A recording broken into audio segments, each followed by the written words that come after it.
ভারতের গুজরাটে রাতভর অভিযান চালিয়ে ৫৫০ জনেরও বেশি অবৈধভাবে বসবাসকারী বাংলাদেশিকে আটক করা হয়েছে। তাদের মধ্যে বেশিরভাগই সুরাত থেকে আটক করা হয়। সেখানে ১০০ জনেরও বেশি বাংলাদেশিকে আটক করা হয়। গত শনিবার বার্তা সংস্থা পিটিআই এর বরাতে এক প্রতিবেদনে এ তথ্য জানিয়েছে টাইমস অফ ইন্ডিয়া। গুজরাট পুলিশের নেতৃত্বে special operation group SOG, crime branch, anti human trafficking unit এবং স্থানীয় পুলিশ ইউনিটগুলোর সহযোগিতায় আহমেদাবাদেও যৌথ অভিযান চালানো হয়। সেখানে ৪৫০ জনেরও বেশি সন্দেহভাজন অবৈধ অভিবাসীকে আটক করা হয়।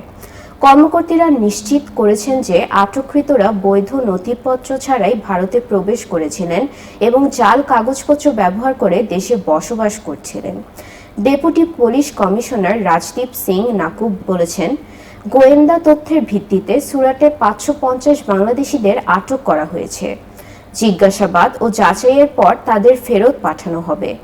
তারা অবৈধভাবে ভারতে প্রবেশ করেছিলেন এবং জাল নথিপত্র দিয়ে বসবাস করছিলেন।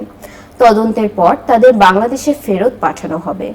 টাইমস অফ ইন্ডিয়া বলছে, আহমেদাবাদে অভিযানটি শুক্রবার দিবাগত রাত ৩টার দিকে শুরু হয়। অর্থনৈতিক অপরাধ শাখা এবং জোন ৬ সহ একাধিক শাখার দল এটি পরিচালনা করে।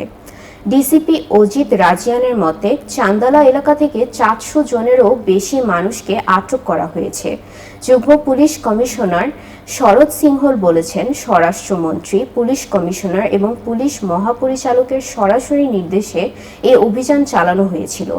তিনি বলেন, এই অভিযানের আগে ২০২৪ সালের এপ্রিল থেকে ২টি এফআইআর দায়ের করা হয়েছিল, যার ফলে ১২৭ বাংলাদেশিকে গ্রেফতার করা হয়েছিল এবং ৭৭ জনকে নির্বাসিত করা হয়েছিল।